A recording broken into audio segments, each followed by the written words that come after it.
सतगुर हम सूरीझ करी कहा एक प्रसंग, बरसा बादल प्रेम का भीज गया सब अंग। बोलो जयकारा बोल मेरे श्री गुरु महाराज की जय। बोलिए सांचे दरबार की जय। श्री आनंदपुरवासी भगवान की जय। श्री नगली निवासी भगवान की जय। समस्त भगत जी को जय सच्चिदानंद जी।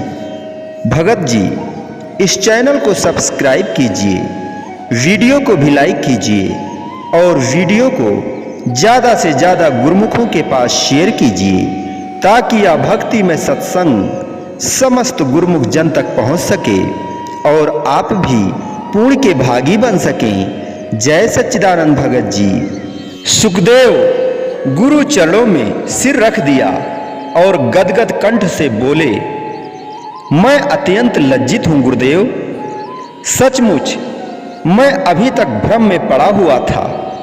आपने कृपा करके मेरे मन के समस्त संशय भ्रम मिटा दिए हैं। आपकी अहेतु की कृपा का बदला मैं क्या दे सकता हूँ। बस अब मैं आपकी शरण में हूँ। यही प्रार्थना है कि अपनी कृपा का विशाल हाथ इसी प्रकार मेरे सिर पर सदा बनाए रखें तथा मुझे अपने चरणों से विलग ना करें।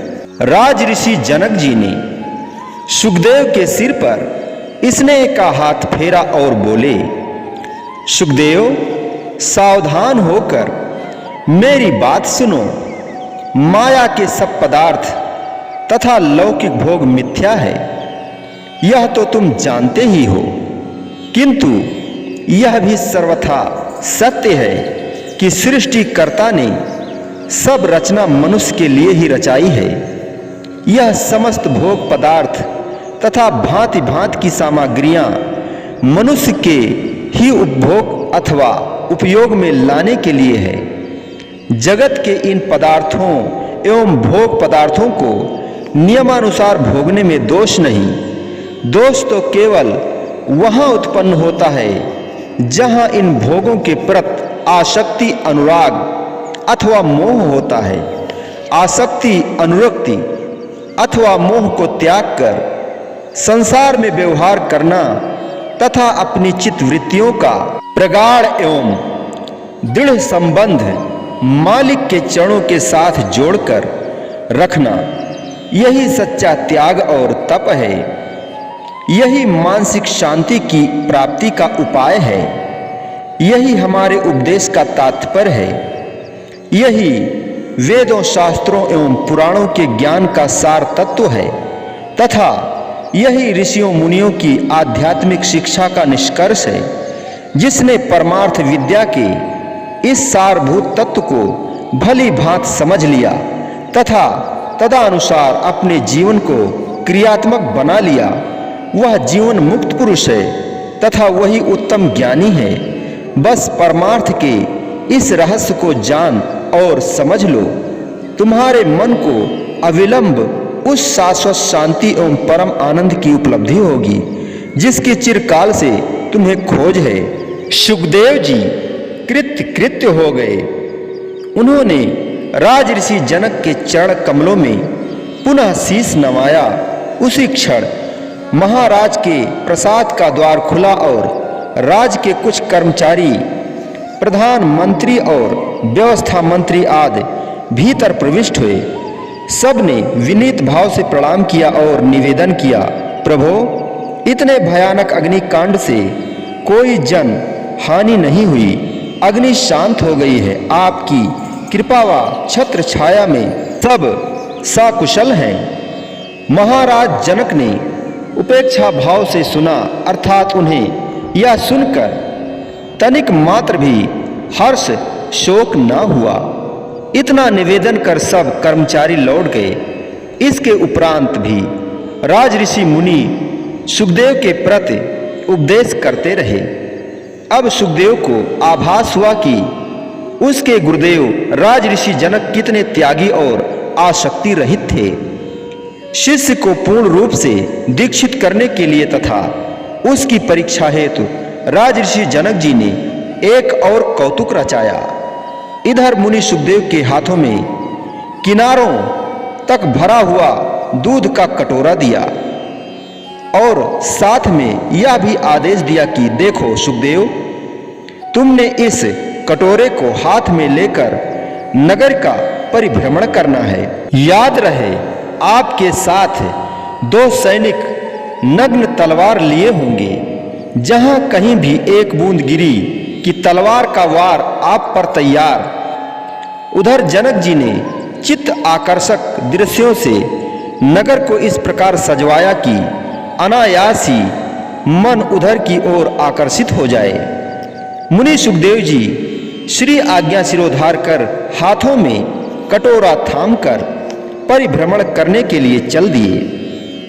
मार्ग में उन्होंने बड़ी सावधानी से कटोरे में ध्यान को केंद्रित किए रखा और संभल संभल कर पांव रखते हुए एक पहर में परिक्रमा पूर्ण कर राजभवन के मुख्य द्वार पर आ पहुंचे। राज ऋषि जनक का संकेत पाकर तुरंत एक चौबदार ने आगे बढ़कर कटोरा सुखदेव जी से ले लिया। महाराज जनक जी ने उसी क्षण आगे बढ़कर सुखदेव को गले से लगा लिया और उसके कर्तव्य पालन की सराहना की। मुनि सुखदेव ने विनय की, प्रभो, यह आपकी कृपा और चरणों का प्रताप है। पुनः जनक जी सिंहासन पर समासीन हुए और सुखदेव को अपने समक्ष आसन पर बिठाकर पूछने लगे, कहो सुखदेव, मार्ग के दृश्य तुम्हें सुंदर लगे?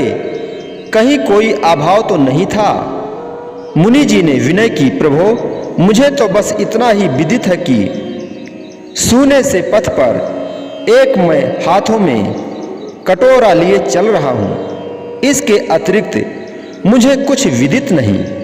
महाराज जनक ने सैनिकों व अन्य राज कर्मचारियों से पूछा, आपने नगर में कुछ देखा? उन्होंने उत्तर दिया, प्रभो, आपकी कृपा से स्वर्ग तुल्य चित्त आकर्षक दृश्य देखे, जिन दृश्यों को शायद हम स्वप्न में भी न सोच सकें। राज ऋषि जी ने सुखदेव को संबोधित करते हुए कहा, सुना तुमने? सुखदेव जी ने पुनः विनीत भाव से कहा, प्रभो, आपकी आज्ञा अनुसार उस कटोरे से एक बूंद भी दूध न गिराना था, अतः मेरी दृष्टि उस पर केंद्रित थी। मुझे तो साथ चल रहे सैनिक भी दिखाई नहीं दे रहे थे। वस्तुतः होगी सुसज्जित नगरी, परंतु मुझे कुछ भी मालूम नहीं। राज ऋषि बोले, हाँ ठीक है, हमें विदित है कि तुम मनमोहक दृश्यों को देखने से क्यों वंचित रहे। इस परीक्षा हेतु हमारा भी यही प्रयोजन था कि तुम जीवन को सुखपूर्वक व्यतीत करने का रहस्य जान लो। यह भौतिक जगत भी वैसा ही एक सुसज्जित बाजार है जैसा कि आज तुम्हारे मनोरंजनार्थ सजाया गया था। परमार्थ भक्ति के अभिलाषी साधक अथवा जिज्ञासु को इसी जगत में ही जीवन व्यतीत करना है, अथवा यूं कहें कि जगत के इस सजे सजाए बाजार के बीचों बीच से निकलकर उसे अपने लक्ष्य स्थान तक पहुंचना है। जगत के इस बाजार में पग पग पर मन को लुब्ध करने के लिए तथा धोखा देने वाले अति सुंदर दृश्य हैं, भोग ऐश्वर्य की मोहक सामग्रियां हैं तथा रूप सौंदर्य की चकाचौंध करने वाली चमक दमक भी है। यह सब पदार्थ चित्त आकर्षक एवं प्रलोभनकारी है। यह मन एवं दृष्टि को हठात आकृष्ट करते हैं और अज्ञानी मनुष्य इनके फंदे में फंसकर जीवन के वास्तविक उद्देश्य से तथा अपने लक्ष्य से गाफिल हो जाते हैं तथा अपना लोक परलोक बिगाड़ लेते हैं। मनुष्य के इस प्रकार विमोहित होने एवं बुद्धि नष्ट होने का एकमात्र कारण यह है कि सिर पर खड़ा काल उसे दिखाई नहीं देता। उसे यह ध्यान नहीं रहता कि काल का क्रूर चक्र क्षण मात्र में इन सब भोगों के साथ साथ स्वयं उसे भी पीस कर रख देगा। तुम्हारे चित्त में मृत्यु का भय था, इसीलिए इन मनमोहक सामग्रियों में से कोई भी पदार्थ तुम्हारी चित्त वृत्ति को अपनी ओर आकृष्ट ना कर सका। भौतिक सुख एवं विलास के समस्त प्रसाधन मिलकर भी तुम्हें लुब्ध करने तथा तुम्हारी दृष्टि को लक्ष्य के केंद्र बिंदु से हटा सकने में सफल ना हो सके। बस यही संसार में सुखपूर्वक जीवन यात्रा करने का उत्तम ढंग है कि मनुष्य मृत्यु को कदापि विस्मृत ना करे तथा माइक पदार्थों के लोभ एवं भोगों की मृग तृष्णा में फंसकर सच्चे मालिक के नाम से हटने न दे। जो व्यक्ति अपनी दृष्टि तथा चित्त वृत्ति को अपने वास्तविक लक्ष्य पर केंद्रित रख सकता है, वह कदापि माया के द्वारा छला नहीं जा सकता। जीवन की हलचल और गहमा गहमी के बीच से गुजरता हुआ वह अपने चित्त को मालिक के ध्यान में लीन रख सकता है तथा प्रत्येक परिस्थिति में अपने मानसिक संतुलन को बनाए रख सकता है। कैसी भी अवस्था हो, वह मन की शांति एवं शाश्वत आनंद से कभी वंचित नहीं रह सकता। तुम्हें मानसिक शांति की खोज थी, उसकी प्राप्ति का सरल उपाय तुम्हें प्राप्त हो गया है। अब तुम कहीं भी रहो, किसी भी अवस्था में रहो, तुम्हारा मन कभी विचलित नहीं होगा। अतएव अब तुम जाओ। इस प्रसंग में जो सार तत्व तुम्हें प्राप्त हुआ है, इसे हृदयंगम करने से शाश्वत शांति एवं अनुपम आनंद की तुम्हें शीघ्र ही उपलब्धि होगी। मुनि सुखदेव जी ने गुरु चरणों का श्रद्धा सहित भक्ति पूर्वक स्पर्श किया तथा दंडवत प्रणाम कर आज्ञा पाकर अपने आश्रम को लौट आए। पूर्ण गुरु की कृपा से परमार्थ का सार तत्व उन्होंने प्राप्त कर लिया तथा अब वे शाश्वत आनंद एवं शांति के अपूर्व धन से माला माल थे।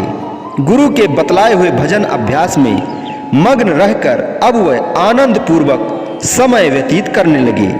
संत महापुरुष भी यही उपदेश देते हैं कि संसार में रहकर संसार से न्यारे रहो, अपने लक्ष्य को हर समय सामने रखो। संतों का कथन है कि दो बातन को भूल मत जो चाहे कल्याण, दो बातन को भूल मत जो चाहे कल्याण, नारायण एक मौत को दूजे श्री भगवान, नारायण एक मौत को दूजे श्री भगवान। अर्थात यह दो बातें विस्मृत न करने में ही जीव का कल्याण निहित है।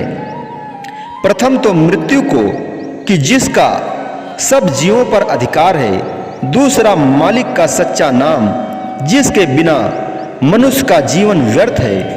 इन दोनों को यदि जीव याद रखेगा तो इसके दिल में समय की कदर भी होगी और उसी समय में मालिक की बंदगी करने का भी यत्न करेगा। इस प्रकार जो अपना जीवन यापन करेगा वह इस लोक में भी सुखी होगा और परलोक में भी सुखी होगा और उसका परलोक भी संवर जाएगा।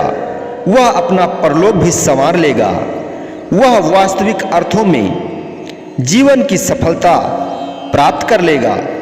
बोलो जयकारा बोल मेरे श्री गुरु महाराज की जय। बोलिए सांचे दरबार की जय। श्री आनंदपुरवासी भगवान की जय। श्री नगली निवासी भगवान की जय। समस्त भगत जी को जय सच्चिदानंद जी।